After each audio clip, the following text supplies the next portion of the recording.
Sweetheart, কি আছে তোমার মধ্যে যে আমাকে বারে বারে চুম্বকের মতো আকর্ষণ করে?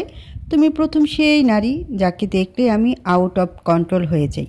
বারবার ছুঁয়ে দিতে ইচ্ছে হয় তোমায়, হারিয়ে যেতে ইচ্ছে করে তোমার এই গোলাপি রাঙা ওষ্ঠের গভীর অতলে। কফি শপে বসে আছে দুর্জয় ও ইনায়া। টেবিলের উপর ধোয়া ওঠা কফির কাপ, আর তাদের মাঝে ছড়িয়ে আছে পিনপতন এক নীরবতা। দুর্জয় নিষ্পলক নয়নে ইনায়ার দিকে তাকিয়ে আছে। ইনায়া যদি সেই চোখে চোখ রাখত তাহলে হয়তো তুর্যা চোখের ভাষা বুঝতে সক্ষম হতো। ইনায়া কফির কাপে চুমুক দিতে দিতে বলল, এভাবে কি দেখছো তুর্জয়? তোমাকে? হোয়াট? কিছু না। ইনায়া তুর্জয়ের দিকে সরু দৃষ্টি নিক্ষেপ করতেই তুর্জয় আমতা আমতা করে বলল, এভাবে তাকায়ও না প্লিজ। ইনায়া কপালে ভাঁজ ফেলে ভাবক ভঙ্গিতে বলল, কেন? তুর্যা বুকের বা পাশে হাত রেখে বলল, এই যে এখানে এসে লাগে। ইনায়া সরু দৃষ্টি আরও তীক্ষ্ণ করলো, তারপর তুর্যের প্রত্যুত্তরে বলল, ইউ ফ্ল্যাটিং মি? ইনায়ার কথা শুনে তুর্য ওষ্ঠদয়ের কোণে চমৎকার এক হাসি এনে তারপর শুধালো, এটা কি তোমার প্রশ্ন নাকি উত্তর? ইনায়া দৃষ্টি সরিয়ে বলল, এভাবে হাসার মানে হয় না তুর্য, তোমার হাসি আমাকে বিভ্রান্ত করে তুলছে। তুর্য আবার একটু বেশ মজার ছল নিয়ে বলল, আর ইউ সিরিয়াস ইনায়া? তোমার মতো মেয়ে যে কিনা কঠিন কিছুতে বিভ্রান্ত হয় না, আর সে আমার সামান্য হাসিতে বিভ্রান্ত হচ্ছে? ইনায়া আস্তে সুরে বলল, তুর্য এবার বেশ গম্ভীর গলায় বলল, তাহলে বিভ্রান্তি দূর করি নাকি একটু ঝুলিয়ে রাখবো? ইনায়া বিভ্রান্ত সুরেই বলল, তুমি কি জানো তুমি যেটা বলতে চাইতেছো সেটা কিন্তু সম্ভব না? তুর্য এবার ইনায়ার চোখে চোখ রেখে বলল, আদৌ কি তাই ইনায়া? ইনায়া কিছু বলতে যাবে তার আগেই চেনা পরিচিত কণ্ঠস্বর কর্ণকুহর হলো, বাহ, কফি শপে কেমিস্ট্রি ক্লাস চলছে, ভালোই তো, মন্দ না। ইনায়া ও তুর্জয় ভেসে আসা কণ্ঠের মালিককে দেখার জন্য সামনের দিকে তাকাইতেই দেখলো আরাবি দাঁড়িয়ে আছে, আর তার পিছনেই কফি শপের দরজা ঠেলে প্রবেশ করলো ওর বন্ধুরা। ভিতরে প্রবেশ করতেই রাজীব কফি শপে উপস্থিত থাকা হাতে গোনা কয়েকজনের দিকে ইশারা করতেই তারা হুড়মুড়িয়ে বের হয়ে গেল। হইচই পরিবেশটা হুট করে নিস্তব্ধতায় ছেয়ে গেল। আরাবির দৃষ্টি ইনায়াতের সীমাবদ্ধ। পলকবিহীন আরও কিছুক্ষণ তাকিয়ে থাকার পর হঠাৎ করেই ঠোঁট বাঁকিয়ে মৃদু হেসে উঠল আরাবি। ইনায়া ভ্রুকুচকে আরাবির দিকে তাকালো, তারপর আস্তে আস্তে বলল, এরা এখানে কি করছে? অন্যদিকে তুর্য রাগে ফুঁসছে, হাত মুষ্টিবদ্ধ করে চোখ বন্ধ করে বড় বড় শ্বাস ফেলছে আর নিজের রাগ কন্ট্রোল করার চেষ্টা করছে। কিন্তু ইনায়ার বলা কথা কর্ণধার হতেই শান্ত ভঙ্গিতে বলল, এদের উদ্দেশ্য কি সেটা এখনই জানা যাবে, একটু অপেক্ষা করো। কিন্তু এর মধ্যে আরাবি তাদের টেবিলে এগিয়ে এলো। পেছনে তার বন্ধুরা একটু দূরে দাঁড়িয়ে, চোখে মুখে ফুটে উঠেছে শয়তানি হাসি। তার হয়তো এখন কোনো তামাশা দেখবে যা খুব চমকপ্রদ তাদের হাসিতে, সেটারই আভাস পাওয়া যাচ্ছে। আরাবি তার বাইকের চাবি আঙ্গুলের সাহায্যে ঘোরাতে ঘোরাতে বলল, কী রে সার্কাসের জোকার, তোকে না সেদিন ওয়ার্ন করলাম, বারবার না বলে দিলাম ইনায়ার আশেপাশে যেন তোকে আর না দেখি। তুর্য বসা থেকে উঠে দাঁড়িয়ে আরাবির উদ্দেশ্যে বলল, তুই বললেই কি আমার শুনতে হবে? আর তুই কে বারণ করার? আরাবি এবার ইনায়ার দিকে তাকিয়ে ঠোঁটের কোণে মৃদু হাসি ঝুলিয়ে বলল, সুইটহার্ট, তুমি তাকে বলনি তোমার দিকে তাকানোর ফলে আমি একজনের দুটো চোখই উপড়ে ফেলেছি? তোমার বলা উচিত ছিল ভুল করে একজনের হাত তোমার ওড়নায় স্পর্শ করেছিল, তার জন্য আমি তার দুটো হাতই কেটে ফেলেছি। আর সেখানে এই জোকারটা তোমার সাথে চিপকে আছে, তাহলে একে তো জানে মেরে ফেলে দিতে এই আরাবির 1 মিনিটও লাগবে না। আরাবি কথাগুলো বলতেই ইনায়া ডুব দিল অতীত। ইনায়া শপিং মলের একটি দোকানে ঢুকে ড্রেসের নতুন কিছু কালেকশন দেখায় ব্যস্ত ছিল। তার মধ্যে কিছু ড্রেস হাতে তুলে নিয়ে আয়নার সামনে দাঁড়িয়ে যাচাই করছিল। হুট করে তার নজরে এলো একটা ছেলে কিছুটা দূরে দাঁড়িয়ে স্থির দৃষ্টিতে তাকে দেখছে। ইনায়া সেদিকে পাত্তা না দিয়ে আরও কিছু ড্রেস দেখছে, আর ক্ষণে ক্ষণে সেই ছেলের গতিবেগের দিকে লক্ষ্য রাখছে। ছেলেটি এখনও তার দিকে আগের ন্যায় তাকিয়ে আছে। ঠিক তখনই বাইরে থেকে আগমন ঘটল আরাবির। পুরো দোকানটা একবার চোখ বুলালো, তারপর নজর দিল ইনায়ার দিকে। ইনায়া আরাবিকে দেখেও না দেখার ভান করে নিজের কাজে ব্যস্ত। ততক্ষণে দোকানে দায়িত্বরত একজন এসে আরাবির উদ্দেশ্যে বলল, স্যার, আপনার কি কোনো কিছু লাগবে? আরাবি কোনো কিছু না বলে ইনায়ার দিকে তাকিয়ে থাকা ছেলেটির দিকে ধীর উপায়ে এগিয়ে গেল। হঠাৎ করে নিজের সামনে কাউকে আবিষ্কার করাতে ছেলেটা কিছুটা ভরকে গেল। নিজেকে স্বাভাবিক করে ভালো করে সামনে আসা অবস্থান করা মানুষটার মুখ দেখতেই কিছুটা আতঙ্কিত হলো। কণ্ঠে জড়তা নিয়েই বলল, আসসালামু আলাইকুম স্যার, কেমন আছেন? আরাবির চোয়াল শক্ত হয়ে আসলো এবং চোখে মুখে ফুটে উঠল এক ধরনের শীতল রাগ। আরাবি ছেলেটির কথার জবাব না দিয়ে শান্ত ভঙ্গিতে জিজ্ঞেস করলো, কি করছিলে? ছেলেটি আরও একটু ভরকে গেল, থতমত খেয়ে বলল, কই কি করছিলাম? সেটাই তো জানতে চাইছি যে কি করছিলে। আরবের কণ্ঠস্বর শান্ত হলেও তা গম্ভীর ও ভয়ঙ্কর শোনাচ্ছিল। দোকানের সব স্টাফরা জড়ো হয়ে গেছে ততক্ষণে। ইনায়া চুপচাপ হয়ে আরবের কার্যকলাপ পর্যবেক্ষণ করছে। আরবের কথা ছেলেটি এবার বেশ ভয় পেয়ে গেছে। ভয় জর্জরিত কণ্ঠে বলল, আমার ভুল হয়ে গেছে স্যার, এমন ভুল আর কখনো হবে না। আরবের মুখে ফুটে উঠল ক্রূর হাসি। ছেলেটির আপাত মস্তক দেখে বলল, ভুল যখন করেছো শাস্তি তো তখন পেতেই হবে। মানে? এরপর কেউ কোনো কিছু বুঝে ওঠার আগেই আরবি ছেলেটার কলার চেপে ধরে এক হাত দিয়ে তার মাথা পেছনে ঠেলে দিল, আর অন্য হাত দিয়ে তার চোখ বরাবর আঙ্গুল চালিয়ে দিল এমনভাবে যে ছেলেটি আকাশ পাতাল কাঁপে আর্তনাদ করে উঠল। আমার ব্যক্তিগত জিনিসের উপর আমি কারো নজর সহ্য করতে পারি না, আর সেখানে তো তুই প্রায় 27 মিনিট ধরে আমার জিনিসের উপর নজরদারি করেছিস। এতটুকু শাস্তি তো তুই ডিজার্ভ করিস। আরবি ফিসফিস করে ছেলেটির কানের কাছে গিয়ে কথাগুলো বলল। তার গলায় এতটাই ভয়ালো সুর ছিল যে ছেলেটির মুমূর্ষু অবস্থায় কেঁপে উঠেছে। ছেলেটির চিৎকারে দোকানের সবাই আটকে উঠল। নিস্তব্ধতা ছেয়ে যাওয়া পরিবেশ যেন ভয়ঙ্কর রূপ ধারণ করল। দোকানের স্টাফরা ভয়ে জড়সড় হয়ে আছে। মেয়েগুলো আরবির ভয়ে চিৎকার ও করার সাহস পাচ্ছে না। ইনায়া যেন সেখানে ফ্রিজ হয়ে গেছে। ছেলেটি দু চোখ থেকে রক্ত গড়িয়ে পড়ছে। সে কাতরাতে কাতরাতে বলতে লাগলো, ছেড়ে দাও প্লিজ, আর কখনো হবে না। আরবি তাকে ঠেলে ফেলে দিল মেঝেতে। তারপর গার্ডদের দিকে তাকাতেই তারা টিস্যু ধরিয়ে দিল আরবির হাতে। আরবি রক্তমাখা আঙ্গুল মুছতে মুছতে বলল, তোর যে চোখ ছিল আমি সেটা উপড়ে ফেলেছি। এখন যদি আবার এমন কিছু করার চেষ্টা কেউ কখনো করে তাহলে পৃথিবী থেকে আমি তার অস্তিত্ব বিলীন করে দেব। ইনায়া এখন স্তব্ধ হয়ে দাঁড়িয়ে আছে। সব কিছু যেন তার কাছে একটা দুঃস্বপ্ন বলে মনে হচ্ছে। আরবি ইনায়ার সামনে গিয়ে তুড়ি বাজাতে ইনায়ার ধ্যান আসে। আরবিকে সামনে দেখিয়ে বলল, এটা তুমি কি করলে? কেন করলে? আরবি ভাবলেশীনভাবে উত্তর দিল, কেন করলাম, কিসের জন্য করলাম তা আমার জানা নেই, কিন্তু ওই ছেলে যখন তোমাকে দেখেছিল তখন আমার খুব জেলাসি ফিল হয়েছিল। বুকের বাঁ পাশে কেমন যেন চিনচিন ব্যথা অনুভব হচ্ছিল। সহ্য হচ্ছিল না আমার, তাই। আরবের মুখের কথা ছিনিয়ে নিয়ে ইনায়া বলল, তাই তুমি তার চোখ উপড়ে ফেলবে? শোনো, এসব করে কিছুই হবে না। তার চেয়ে বরং তুমি আমার পিছু ছেড়ে দাও আর তার সাথে আপোষে মৃত্যুর জীবন থেকে সরে যাও। তা না হলে কি সুইট হার্ট? স্টুপিড। ইনায়া আর এক মুহূর্ত সেখানে দেরি না করে আরবিকে পাশ কাটিয়ে দোকান থেকে সাথে শপিং মল থেকেও বের হয়ে গেল।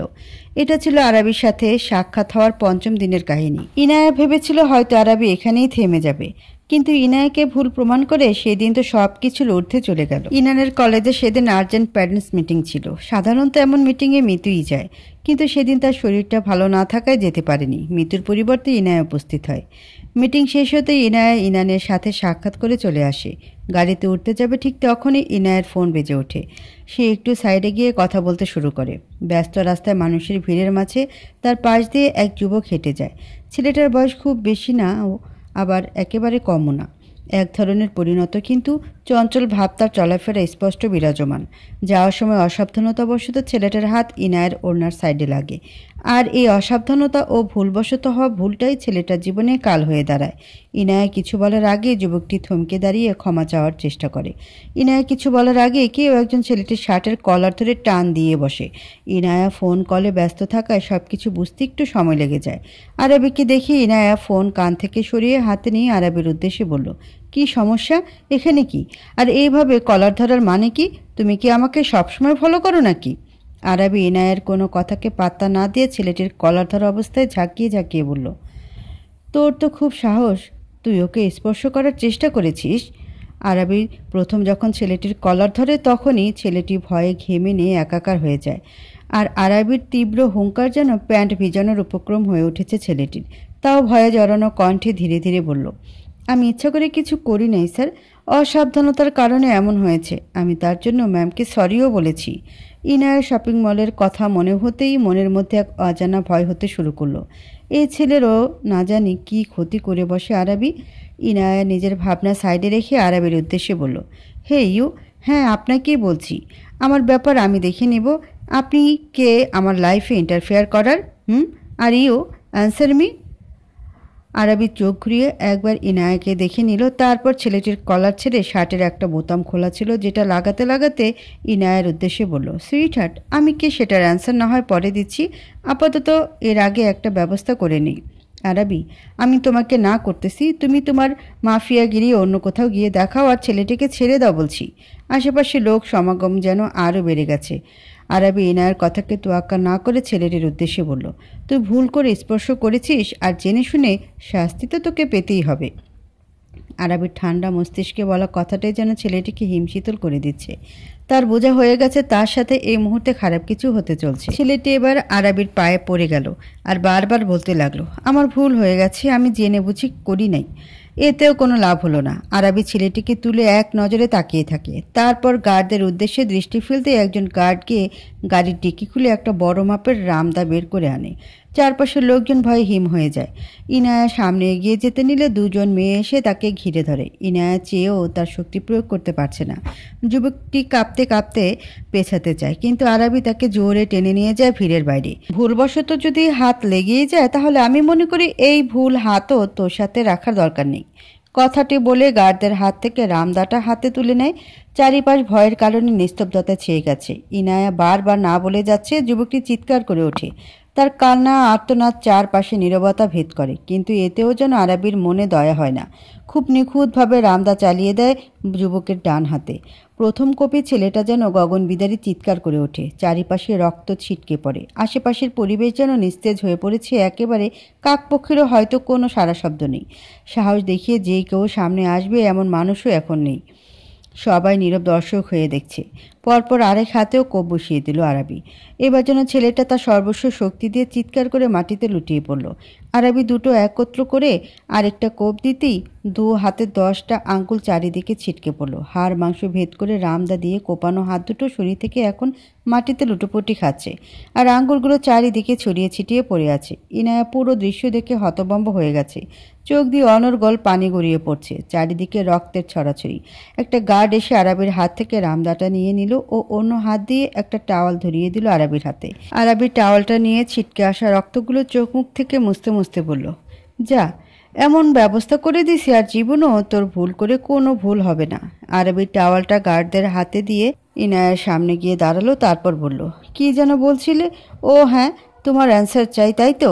আমি কে সেটা তোমার জানতে হবে না, বা তুমি আমার কি সেটাও তোমার জানতে হবে না। কিন্তু তোমার দিকে কেউ তাকালে, তোমাকে কেউ স্পর্শ করলে আমার সহ্য হয় না। যে বা যারা তোমার দিকে তাকাবে, তোমাকে স্পর্শ করার কথা ভাববে, তাদের অবস্থা ঠিক এমনই হবে। আরাবি আর এক মুহূর্ত দেরি না করে সেখান থেকে চলে যায়। ইনায়া ধপ করে নিচে বসে পড়ে। নিজেকে নিজের কাছে বড় অপরাধী মনে হচ্ছে। তার জন্য দুটো ছেলের জীবন নষ্ট হয়ে গেল।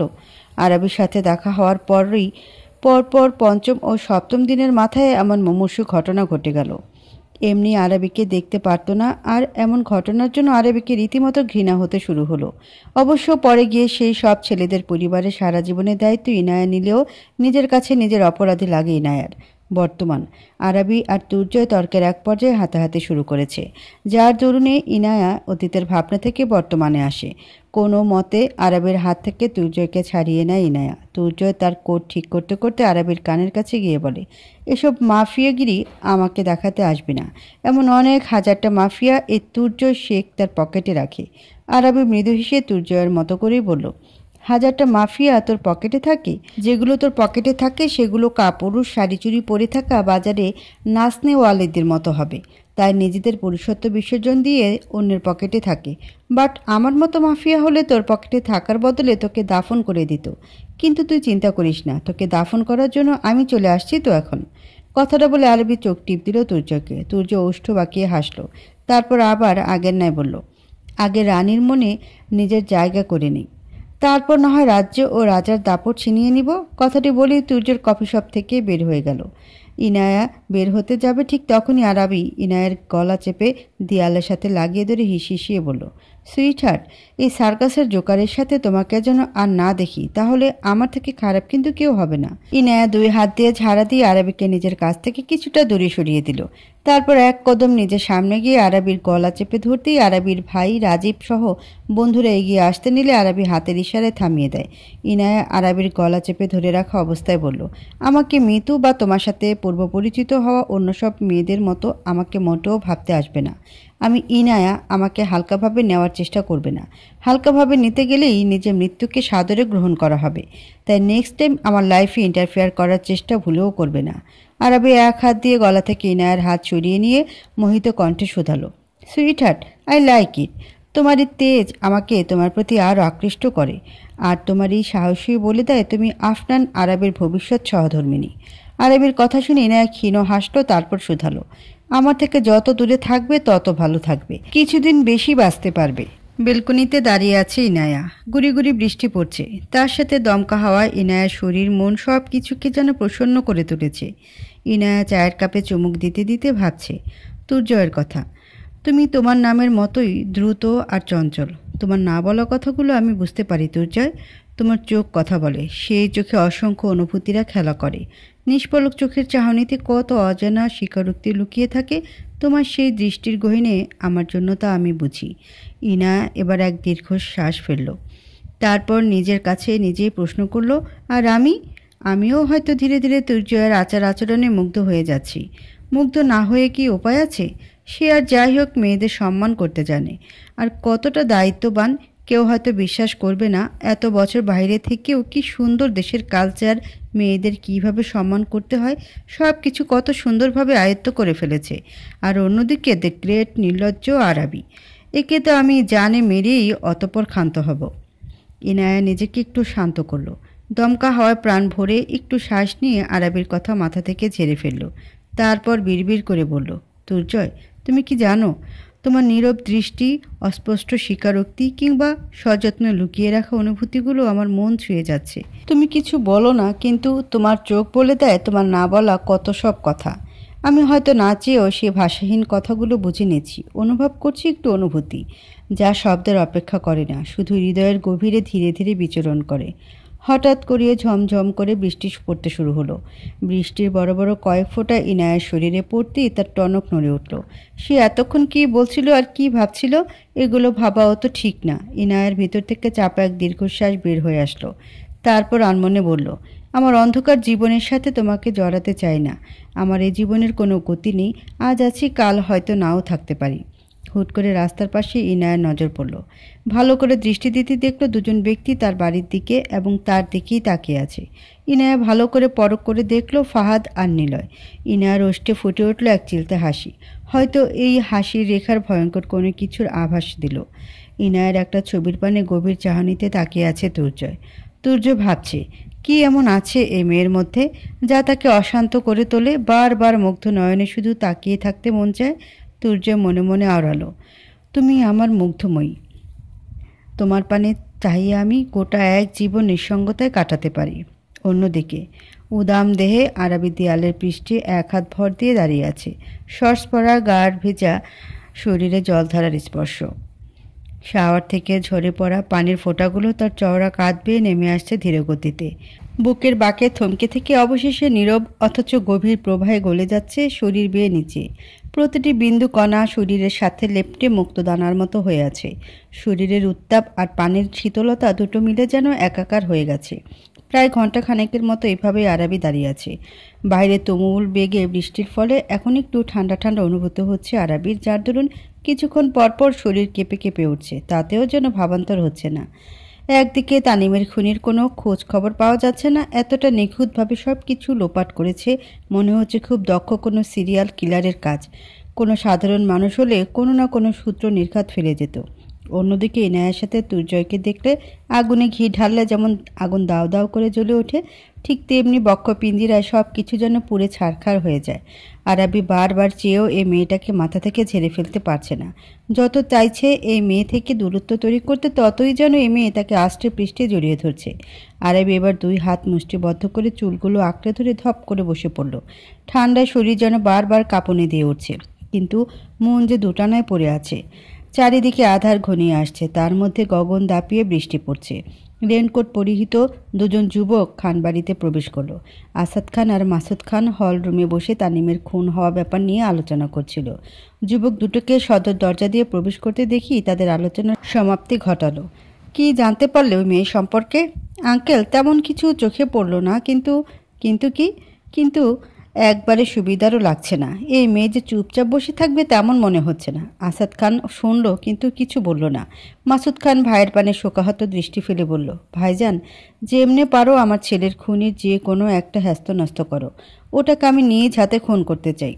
আহ মাসুদ, আমি দেখছি তো ব্যাপারটা, কিন্তু আঙ্কেল আবার কি? ফাহাদ নিলয়ের দিকে চাহনি দিতেই নিলয় একটু নড়েচড়ে দাঁড়ালো। তারপর শুকনো এক ঢোক গিলে বলল, আরবি জানতে পারলে আমাদের আর রক্ষা নেই। ওর গোপনে আমরা এই ইনায়া মেয়েটার উপর নজর রাখছি, এটা জানতে পারলে আরবি ভুলে যাবে যে আমরা ওর ফ্রেন্ড, জায়গায় শ্যুট করে দিবে। আসাদ খান একটু চিন্তায় পড়ে গেল। চিন্তিত অবস্থায় বলল, আরবির এই মেয়ের প্রতি ওভার প্রসেসিভই ওর জীবনে কাল হয়ে দাঁড়াবে। তোমরা সবাই এই মেয়ে থেকে আরবিকে দূরে রাখার চেষ্টা করবে, না হলে এই মেয়ের জন্যই হয়তো আমার ছেলেকে একদিন আমার হারাতে হবে। ঠিক আছে আঙ্কেল, আমরা এখন আসছি তাহলে। আসাদ খান মাথা জাকিয়ে সম্মতি দিল। মাসুদ খান আসাদ খানের উদ্দেশ্যে বলল, তোমার কি মনে হয় ভাইজান, এই মেয়েই কি? এখনও শিওরভাবে বলা যাচ্ছে না। আবার এই মেয়েকে একবারে সন্দেহের তালিকা থেকে ঝেড়েও ফেলা যাচ্ছে না। কথায় আছে না, যে সাপের বিষ বেশি সে ফনা কম তোলে।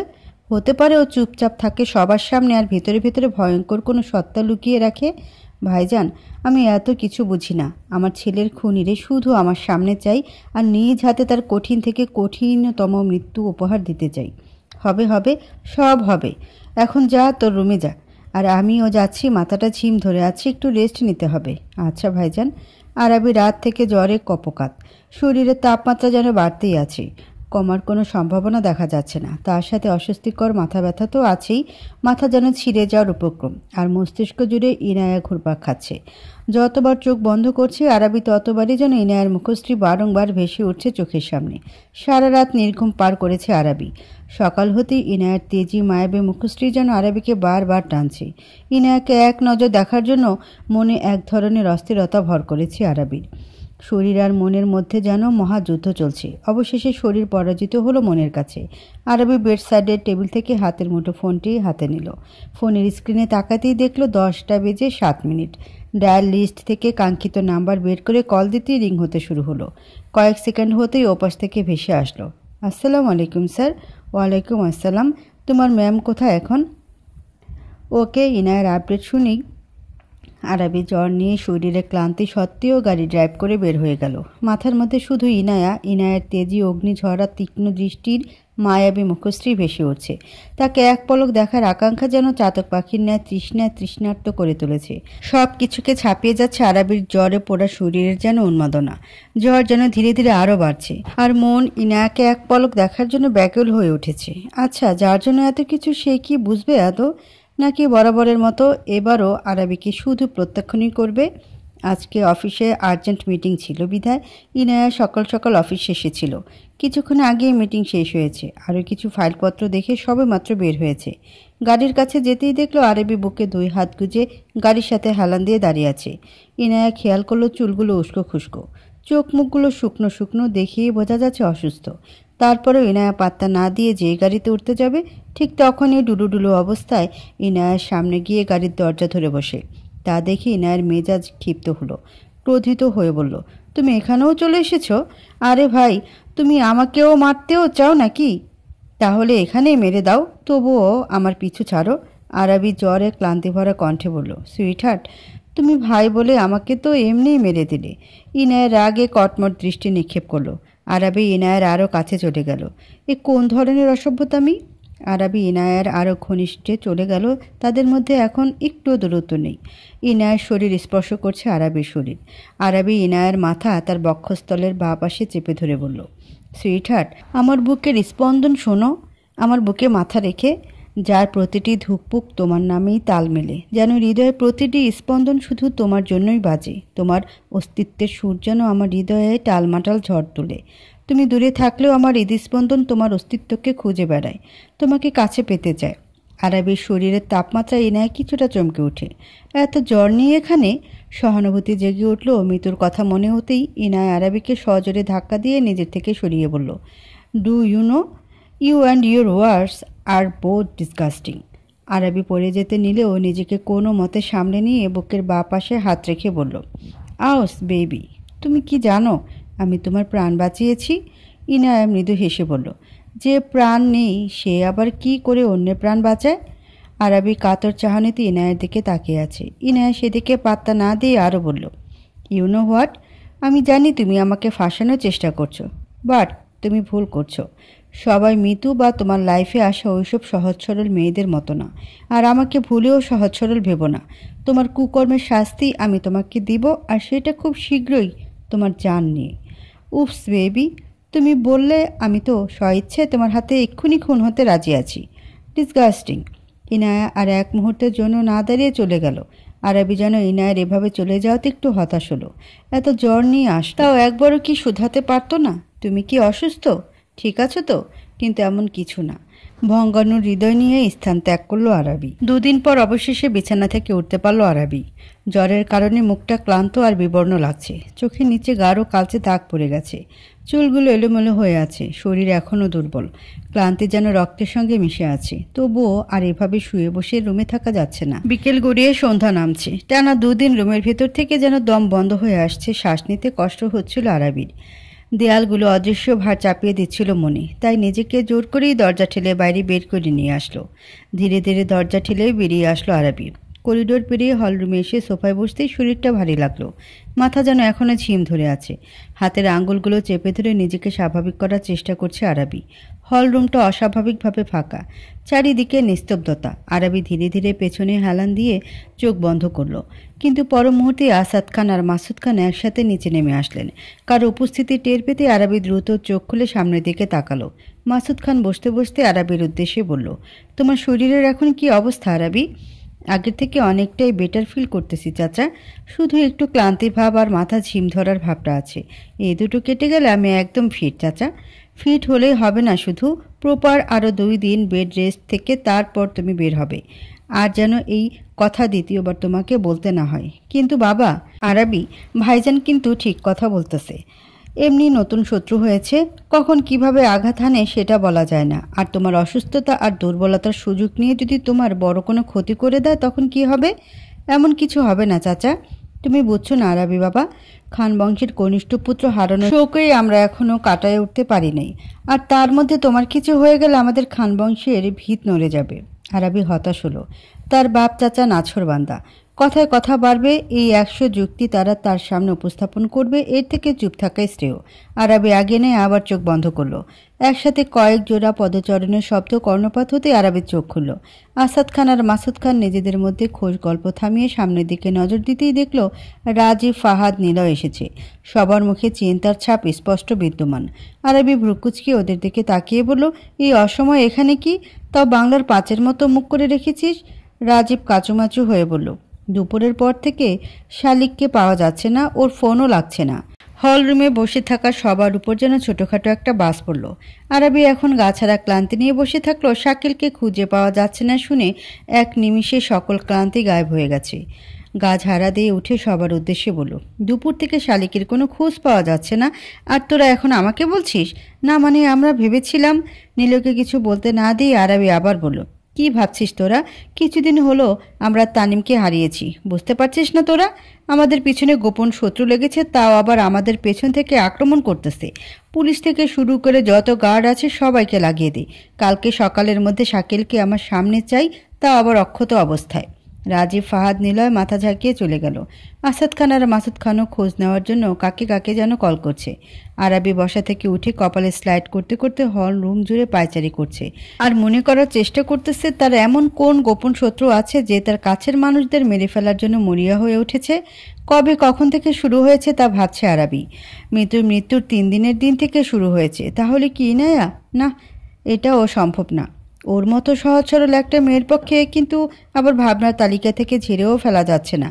আকাশ পাতাল চিন্তা ভাবনা করছে আরাবি। আর সম্ভব হচ্ছে না। মাথা ব্যথা যেন আরও তীব্র আকারে বেড়ে গেল। মাথা ধরে আবার সোফায় বসে পড়ল। কিছুক্ষণ মাথা ঝুঁকে বসে থাকলো। তারপর কি মনে হতে পকেট থেকে ফোন বের করে পরিচিত নাম্বারে ডায়াল করতেই রিং হতে শুরু হলো।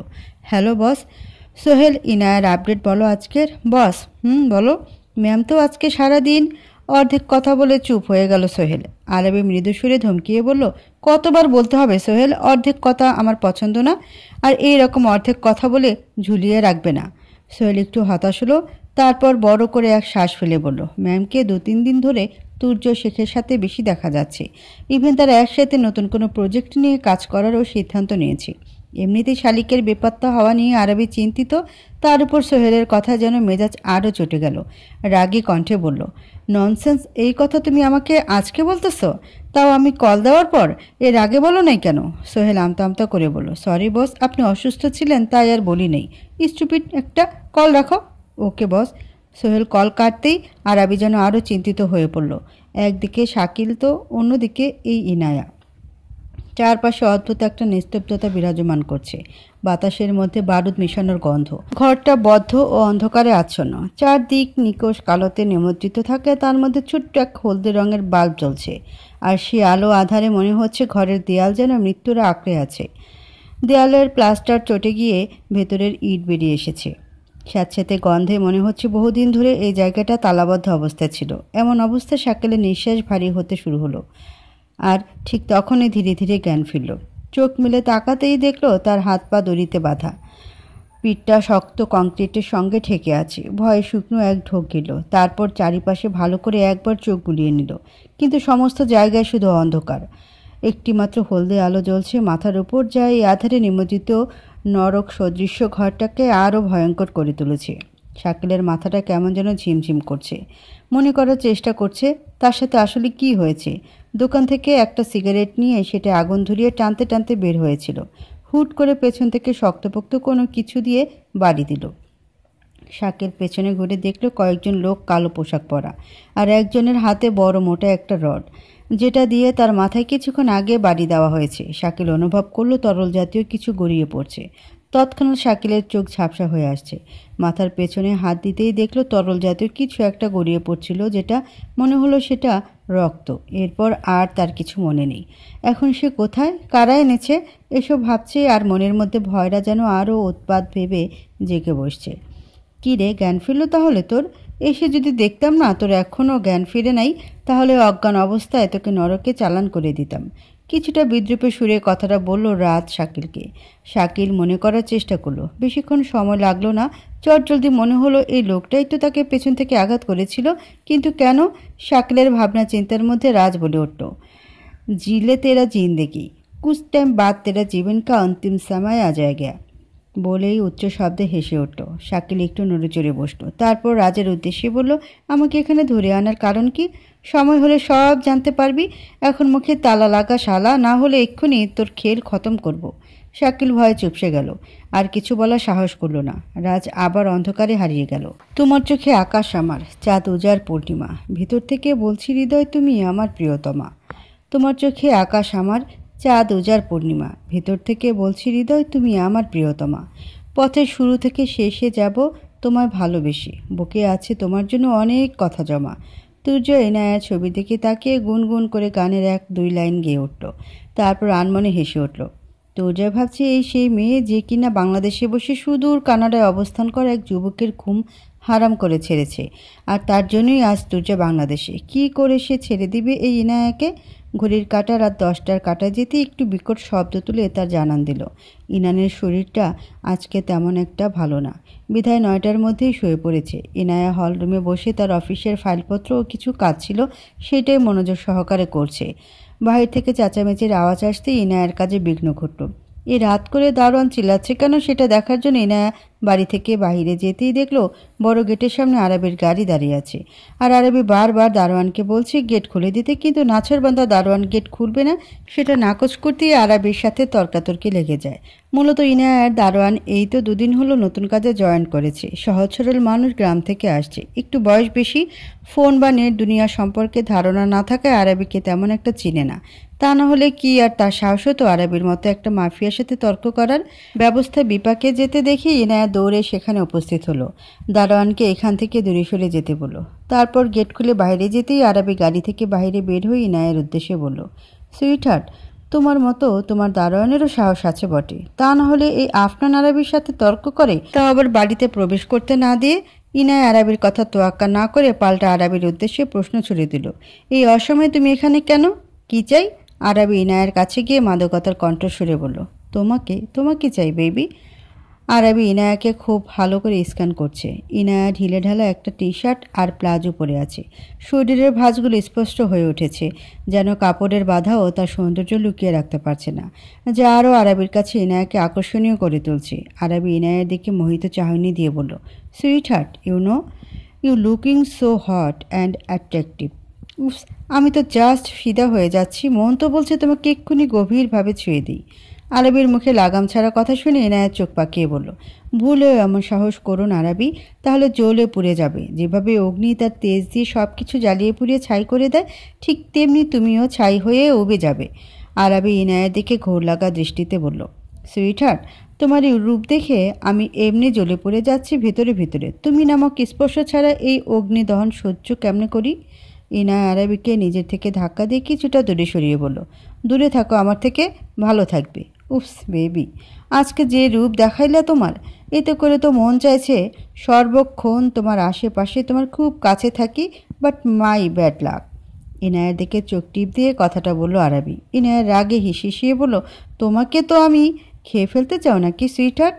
কখন কোথায় কীভাবে খেতে চাও শুধু আমাকে জানাবে, দেখবে আমি তোমার সামনে হাজির। আরবি কিয়ৎক্ষণ চুপ থাকলো, তারপর ভাবুক ভঙ্গিতে আবার বলল, হেই বেবি, আমাকে খেতে হলে কিন্তু হালালভাবে খেতে হবে, তা না হলে আরবের ভার্জিনিটির দিকে মানুষ আঙ্গুল তুলবে, বলবে বিয়ের আগেছি আমি খারাপ হলেও এতটা খারাপ না যে অবৈধভাবে কোনো মেয়েকে স্পর্শ করব। আরবির কথা শুনে ইনায়ের রাগ যেন তরতর করে বাড়ছে। রাগ মিশ্রিত কণ্ঠে বলল, তোমাকে না আমি খুন করব, খুন, আর আমার হাতেই না তোমার মৃত্যু হবে। কেউ তোমাকে আমার হাত থেকে বাঁচাতে পারবে না, অসভ্য ইতর একটা। কথাগুলো বলতে বলতে ইনায়া বাড়ির ভিতর চলে যায়। আরবি ইনায়াকে যেতে দেখে গলা ছেড়ে বলল, ভুলেও যেন এভাবে আর বাহিরে বের হতে না দেখি, তাহলে আমার থেকে খারাপ কেউ হবে না, কারণ তোমাকে সব রূপে দেখার অধিকার শুধু আমার, সেটা হোক ড্রেসে বা বিনা ড্রেসে। শেষের লাইন ইনায়ের কর্ণপাত হতেই আপনা আপনি পা থমকে যায়। রাগে পা থেকে জুতা খুলে আরবির দিকে ছুঁড়ে মারে। একটুর জন্য আরবি সেই জুতার আঘাত থেকে বেঁচে যায়। ইনায়া কিছু একটা খুঁজছে। আরবি তা বুঝতে পেরে আর এক মুহূর্ত দেরি না করে গাড়ি স্টার্ট দিয়ে চলে যায়। তা দেখে ইনায়া আরবের উদ্দেশ্যে কিছু অকথ্য সুন্দর ভাষা ছুড়ে দিল। এই শালা অসভ্য ইতর লাগামিন লুচ্চা মাফিয়া, যাচ্ছিস কেন? আয়, তোকে দেখাবো বিনা ড্রেসে দেখতে কেমন লাগে, হারামি একটা। হামিদ শেখ পত্রিকা পড়ছে আর কিছুক্ষণ পর পর চায়ের কাপে একটা করে চমক দিচ্ছে। তুর্য গুনগুন করতে করতে সিঁড়ি বেয়ে নিচে নামছে। সদর দরজা পার হওয়ার আগে হামিদ শেখ গম্ভীর সুরে তুর্যের নাম ধরে ডাক দিতে তুর্য ঘুরে উঠে শুধালো, কিছু বলবে বাবা? হামিদ শেখ পেপারটা টি টেবিলের উপর রেখে বলল, আমার কাছে এসে বসো। কখন কোথায় যাচ্ছ, কি করছো, তোমার মতিগতি তো কিছুই বুঝতে পারছি না। তুর্য বাবার কাছে এসে পাশে বসতে বসতে বলল, ওহ কামন বাবা, তুমি এত চিন্তা করো না তো। তোমার রক্ত আমার শরীরে বইছে না, যা করব ভালোই করব, তুমি নিশ্চিন্তে থাকতে পারো। তোমার প্রতি আমার সম্পূর্ণ বিশ্বাস আছে। আমি জানি তুমি গভীর কিছু ভেবে রেখেছ। কিন্তু কিন্তু কি বাবা? এই আরবিটা একটু ঝামেলা তৈরি করতেছে সব জায়গায়। যে ঝামেলা তৈরি করবে তাকে রাস্তা থেকে সরিয়ে দিবে, এটা আবার বলার কি আছে? তাই করতে হবে, না হলে কাজ হবে না। বি কেয়ারফুল মাই সন, আবার আগেই ধরা খেয়ে যেও না যেন। উহ বাবা, তুমি একেবারে চিন্তামুক্ত থাকো আর দেখতে থাকো আগে আগে কি হয়। তুর্জয়ের মতো কথাগুলো বলে চলে গেল।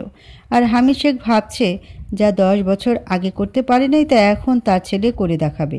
তারপরেও ভয় হচ্ছে, যদি তুর্জয়, না এটা হতে পারে না, তাহলে বাবা হয়ে যেটা কেউ করে নাই এর আগে কখনো, সেটাই এই হামিদ শেখ করবে বলেই কর্কশ শব্দে হেসে উঠল। ঘণ্টাখানেক আগে অফিসে এসেছে ইনায়া। কিছুদিন আগে নতুন একটা প্রজেক্টরের জন্য মিটিং করেছিল। এখন নাকি তারা সেই প্রজেক্ট নিয়ে কাজ করতে ইচ্ছুক না। ইনায়ার কোম্পানি অলরেডি সেখানে ইনভেস্ট করা শুরু করে দিয়েছে। এ নিয়ে ইনায়ার মাথা বাজেভাবে গরম হয়ে আছে। ম্যানেজারকে দিয়ে তাদের খবর পাঠানো হয়েছে, 1 ঘন্টার মধ্যে যদি এখানে উপস্থিত না থাকে তাহলে তাদের এর খেসারত দিতে হবে বলে হুমকি দিয়েছে ইনায়া। 1 ঘন্টা হতে আর কিছু মিনিট বাকি আছে। রাগে থরথর করে কাঁপছে ইনায়া আর ভাবছে, আজকে যদি না আসে তাহলে বন্দুকের যে কটা বুলেট আছে সবগুলো শ্যুট করে দেবে। এই প্রথম সে তার ব্যবসায়িক কাজে তার ক্ষমতা জাহির করবে ভাবছে, কিন্তু তা আর করতে হবে না। ম্যানেজার এসে খবর দিল তারা নাকি অলরেডি চলে এসেছে। ইনায়া ম্যানেজারের উদ্দেশ্যে বলল, তাদের মিটিং রুমে বসতে বলো, আমি আসছি। ঠিক আছে ম্যাম। মিটিং রুমে বসে আছে রাকিব হোসেন ও তার পিএ। অর্ধবয়স্ক লোকটা তরতর করে কাঁপছে আর ঘামছে, হাতে একটা রুমাল, সেটা দিয়ে বারবার ঘামগুলো মুছে নিচ্ছে। ইনায়ের চোখ মুখ রাগে লাল হয়ে আছে। ইনায়া ঘুরায় পেঁচার কথা না বলে রাকিব হোসেনের দিকে তাকিয়ে সোজা প্রশ্ন করলো, কি সমস্যা? ডিল ক্যান্সেল করার রিজন কি? রাকিব আগের ন্যায় ঘাম মুছতে মুছতে বলল, কোনো রিজন নাই, কোনো রিজন নাই। এই কথা শুনতে ইনায়ার রাগ যেন আরও বেড়ে গেল। বসা থেকে উঠে দাঁড়ালো, টেবিলের উপর 2 হাত দিয়ে জোরে এক বাড়ি দিয়ে বলল, কোনো রিজন নেই কিন্তু ডিল ক্যান্সেল করে দিলেন? আপনাদের কোনো আইডিয়া আছে আমি কত টাকা ইনভেস্ট করেছি? সঠিক কোনো রিজন না দেখাতে পারলে এই ডিল ক্যান্সেল হবে না। ইনায়ার চিল্লিয়ে বলা কথাতে রাকিব সহ রাকিবের পিএ অবধি কিঞ্চিত কেঁপে উঠল। রাকিব ইনায়ের কোনো কথায় প্রত্যুত্তর না করে মুহূর্তের ন্যায় চুপচাপ বসে আছে। স্পিক আপ মিস্টার রাকিব, আপনি মুখ না খুলে চুপচাপ বসে থাকলে তো আর কোনো কিছু সমাধান হবে না। আর সঠিক কোনো রিজন দেখাতে না পারলে এই ডিল ক্যান্সেল করার কোনো মানেই হয় না। না মানে, ইনায় রাগান্বিত হয়ে দাঁতে দাঁত চেপে বলল, না মানে লাগিয়ে রেখেছেন কেন? যা বলার স্পষ্ট ভাষায় বলুন। রাকিব হোসেন শুকনো এক ঢোক গিলে বলল, আসলে হয়েছে কি, আসলে নকলে বাদ দিবেন এবার? কথাটি আগের থেকে আরও লাউডলি বলল ইনায়া। সেখানে উপস্থিত থাকা সবাই সামান্য চমকে উঠল। রাকিব হোসেন এবার ঝটপট মুখ খুলে বলল, আসলে মিস্টার খান আমাদের না করেছে। হোয়াট? বলছি ম্যাম। ইনায়া চেয়ারে পায়ের উপর পা তুলে বসলো, তারপর রাকিবের দিকে বাজ পাখির ন্যায় তীক্ষ্ণ চাহনি দিয়ে রাখলো। রাকিব হোসেন একটু নড়েচড়ে বসে পুনরায় বলতে শুরু করলো, গতকাল রাতে মিস্টার আফটান আরবি খান আমাকে কল দিয়ে বলে এই ডিলটা যেন আমি ক্যান্সেল করে দিই। কিন্তু আমি যখন মিস্টার খানকে প্রশ্ন করি কেন এই ডিলটা ক্যান্সেল করব, তাও আবার উইদাউট রিজন ছাড়া, তখন সে আমাকে প্রত্যুত্তরে বলল আমি বলেছি তাই ক্যান্সেল করবে, এছাড়া আর কোনো রিজন নেই। আর আমি যদি এই ডিলটা ক্যান্সেল না করি তাহলে আমাকে পথে বসাবে ও আমি সহ নাকি আমার পরিবারের লাইফ রিস্ক হতে পারে। ইনায়া মনোযোগ সহকারে রাকিব হোসেনের সমস্ত বাক্য শ্রবণ করছিল আর ভিতরে ভিতরে ক্ষুব্ধ হচ্ছিল। রাকিব হোসেন আবার বলল, কিন্তু ম্যাম। ইনায়া ভুরকুচকে বলল, কিন্তু মিস্টার খান বলেছে আপনি যদি আমার সাথে এই প্রজেক্টে কাজ করতে চান আর কোনোভাবে যেন এই ডিলটা ক্যান্সেল না হয় সেটা যদি সত্যি চেয়ে থাকেন তাহলে তার দেওয়া একটা শর্ত আছে, সেটা আপনার মানতে হবে। কি শর্ত? আপনি তুর্য শেখের সাথে নতুন করে কোনো প্রজেক্ট নিয়ে কাজ করতে পারবেন না, আর তা শুধু মুখে না, আপনাকে স্ট্যাম্পে সই দিয়ে এই চুক্তি বলেন বা শর্ত তার সাথে আবদ্ধ হতে হবে। ইনায়া এবার যেন মহা ফ্যাসাদে পড়ে গেল। অনেক টাকা এই প্রজেক্টে ব্যয় করা হয়ে গেছে, এখন যদি কোনো মতে এই প্রজেক্টটা ক্যান্সেল হয় তাহলে তার বাবার তিলে তিলে করা সব কিছু ধুলোয় মিশে যাবে। মাথা ধরে আসছে, আর কিছু ভাবতে পারছে না ইনায়া। রাজি হওয়া ছাড়া আর কোনো উপায়ও দেখছে না। ইনায়া মনে মনে শখানিক গালি দিল আরবিকে। টেবিল থেকে পানি ভর্তি গ্লাস হাতে তুলে নিল, তারপর কয়েক সেকেন্ডের মধ্যে ঢকঢক করে সমস্ত পানিটুকু খেয়ে নিল। খালি গ্লাসটা টেবিলের উপর একটু শব্দ করে রেখে রাকিব হোসেনের উদ্দেশ্যে বলল, পেপারটা দিন। রাকিব হোসেন তার পিএকে ইশারা করতে ব্যাগ থেকে একটা ফাইল বের করে কাঙ্ক্ষিত পেপারটা বের করে ইনায়ের উদ্দেশ্যে হস্তান্তর করলো। ইনায়া পেপারটা হাতে নিয়ে বলল, এটা তো সম্পূর্ণ খালি কাগজ, কিছুই তো লেখা নেই। আসলে হয়েছে কি ম্যাম, আপনি তাড়াহুড়ো করে 7 সকালে আসতে বলেছেন, তাই আমাদের সুযোগ হয়ে ওঠে নাই। আপনি স্বাক্ষর করে দিন, আমরা পরে এটার কপি আপনাকে পাঠিয়ে দিব। ইনায়ার কথা না বাড়িয়ে গোটা গোটা অক্ষরে সই করে দিল। রাকিব হোসেন পেপারটা নিয়ে ভালো করে একবার চোখ বুলিয়ে নিল, তারপর পিএকে ঠিকভাবে রাখার আদেশ দিয়ে ইনায়ার উদ্দেশ্যে বলল, আমরা তাহলে এখন আসছি ম্যাম। ইনায়া রাকিব হোসেনের প্রত্যুত্তরে কিছু না বলে ম্যানেজারের উদ্দেশ্যে বলল, তাদের গাড়ি পর্যন্ত ছেড়ে আসো। পুলিশ গার্ড চারপাশে ছড়িয়ে ছিটিয়ে রয়েছে, কিন্তু এখনও শাকিলের কোনো খোঁজ মেলেনি। আরবির মুখে চিন্তার ছাপ ক্রমশই গভীর হয়ে উঠছে। সব জায়গায় যেন চিরুনি তল্লাশি চালানো হচ্ছে, তারপরেও যেন শাকিলের কোনো খোঁজ পাওয়া যাচ্ছে না। আরবির মন আরও অস্থির হয়ে উঠছে। বারবার মনে হচ্ছে কোথাও একটা ভুল হচ্ছে তাদের, তারা হয়তো কোনো ভুল জায়গায় সময় নষ্ট করতেছে। কিন্তু সঠিক জায়গা বা সঠিকটাই কি তাহলে? আরবি আবার ভাবতে শুরু করলো, সব কিছু মিলিয়ে এখানে এসেই থামে এইসব শুরু হয়েছে মৃত্যুর পর থেকে। তাহলে কি ইনায়া? না, এটা কোনোভাবেই সম্ভব না। ইনায়ের মতো একটা সহজ সরল মেয়ে কাউকে খুন করবে বা গুম করবে, এটা স্বপ্নেও ভাবা ঠিক হবে না। নানা ভাবনা চিন্তার মধ্যে আরবির ফোন বেজে উঠল। ফোনের স্ক্রিনে নজর দিতেই দেখলো গোটা গোটা অক্ষরে রাকিব নাম ভেসে উঠেছে। কল রিসিভ করতে ওপাশ থেকে বলল, স্যার কাজ হয়ে গেছে। কথাটা শুনতে আরবির মুখে আপনি আপনি হাসি রেখা ফুটে উঠল। আরবির মুখে মৃদু হাসি, চোখ মুখের উচ্ছ্বাস এমন যেন হয়তো কোনো রাজ্য জয়ের খবর শুনেছে। নিহাত সে একজন মাফিয়া ও গাম্ভীর্যতা বহন করে, না হলে অন্য কেউ হলে হয়তো চিল্লিয়ে উঠত, হ্যালো হ্যালো হ্যালো স্যার শুনছেন? হুম, শোনো, আমার লোক যাবে কিছুক্ষণের মধ্যে, তুমি তার হাতে পাঠিয়ে দিও। Okay sir. আরবি কল কেটে ফোনটা সোফার উপর ছুঁড়ে ফেলল। তারপর দুই হাত দুদিকে প্রসারিত করে মাথাটা পিছনের দিকে এলিয়ে দিয়ে চোখ বন্ধ করে আড়ালো। বারে বারে ঘুঘু, তুমি খেয়ে যাও থান। এবার আমিও দেখবো আমার থেকে কোথায় পালিয়ে যাও তুমি, যান। ইনায়ার অফিসের সামনে দাঁড়িয়ে আছে তুর্জয়। ইনায়াকে কল দিয়ে নিচে আসতে বলেছে, আর তারপর থেকেই গাড়ির সাথে হেলান দিয়ে ইনায়ার জন্য ওয়েট করছে তুর্জয়। কিছুক্ষণের মধ্যে ইনায়া নিচে নেমে সোজা তুর্জয়ের সামনে এসে দাঁড়ালো। ইনায়া তুর্জয়ের কাছে এসে ছোট্ট করে বলল, হ্যাঁ তুর্জয়। তুর্জয় ইনায়ার আপাদমস্তক একবার ভালো করে দেখে নিল, তারপর বলল, অসময়ে চাঁদের বুকে অমাবস্যা কেন? হোয়াট তুর্জয়, পাগল হলে নাকি তুমি? এই ভোর দুপুরবেলায় তুমি চাঁদ কোথায় দেখলে? তুর্জয় মুচকি হেসে বলল, তো তুমি কি ভেবেছ রাতের আকাশে শুধু চাঁদের দেখা মিলে? ইনায়া তুর্জয়ের দিকে তাকাতেই হালকা শব্দ করে হেসে উঠল। ইনায়ার চাহনির মানে তুর্জয়ের খুব ভালো করে বোঝা যে সে কিছুই বুঝে নাই তার কথা। ইনায়ার এমন মুখ দেখতে তুর্যের বেশ মজা লাগছে। মেয়েটা কি সত্যি এত বোকা, কিছুই বোঝে না, নাকি সব কিছু বুঝেও বোকার ভান ধরে থাকে? কি হলো তুর্জয়? ইনায়ার কথায় তুর্জয়ের ঘোর কাটে। তারপর ইনায়ার উদ্দেশ্যে বলল, কিছু না, চলো কোথাও ঘুরতে যাই। ইনায়া মুখ ভার করে বলল, আজকে কোথাও যাব না, অন্য কোনো দিন। কিছু হয়েছে ইনায়া? আমাকে নিশ্চিন্ত মনে বলতে পারো। ইনায়া খুব বিশ্বাস করে তুর্জয়কে। কেন জানি না, তুর্জয়ের সাথে থাকলে ইনায়ার আলাদা এক এনার্জি কাজ করে। মন বলে ওর কেউ আছে, এই মানুষটাকে বিশ্বাস করাই যায়। ইনায়া তার ভাবনার সমাপ্তি ঘটিয়ে সমস্ত ঘটনা খুলে বলল। তুর্জয় সব শুনে বলল, এই আরবিকে তো আমি দেখে নিব, এ একটু বেশি বাড়াবাড়ি করছে। তুর্জয় ইনায়ার চিবুক ধরে চোখে চোখ রেখে বলল, তুমি চিন্তা করো না ইনায়া, আমি সব সময় তোমার পাশে আছি, তোমার ছায়া হয়ে। আর যে কোনো বিপদে আমি তোমার ঢাল হয়ে সামনে দাঁড়াবো। ইনায়া তার চোখের ইশারায় বোঝায় সে জানে যে তুর্জয় তার পাশে আছে। দুজন মানবী, মুখে কিছু না বললেও তাদের মনের কথাগুলো যেন চোখের ভাষায় প্রকাশ পাচ্ছে। তুর্জয় ইনায়াকে ছেড়ে দিতে ইনায়া বলল, আসছি আমি, পরে কথা হবে।